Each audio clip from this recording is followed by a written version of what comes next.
Hello everyone, and welcome to Vlinko's channel. In today's video, I will guide you through the steps to resolve the proxy server not responding error.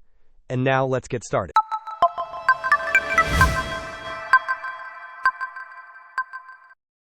To begin, press the Windows key and the R key simultaneously to open the Run window.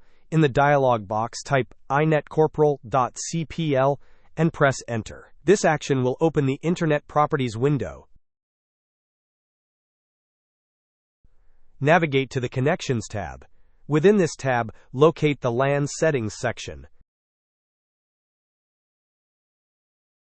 Ensure that the box for Automatically Detect Settings is checked, and critically, uncheck the box associated with Proxy Server. After making these changes, click OK, and then click OK once more to apply them. If the problem persists, the next solution involves performing a network power cycle. To do this, first switch off your modem, your router, and your computer. Begin by powering on only the modem. Wait patiently until all the indicator lights on the modem become stable, signifying a successful connection. Once the modem is ready, switch on the router and again, wait for its lights to stabilize. Finally, power on your computer. If your setup uses an all-in-one modem-router combination, the process is slightly simpler.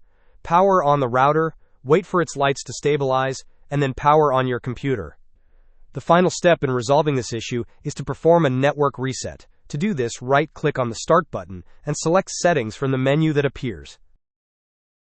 In the Settings window, navigate to the Network and Internet tab on the left-hand side list. In the right pane, select Advanced Network Settings. Here, you will find the option for Network Reset. Click on this option, and then confirm your decision by clicking on Reset Now, followed by Yes. Hope this was helpful. Don't forget to like and subscribe if you enjoyed. As always, thanks for watching, and I will see you in the next video.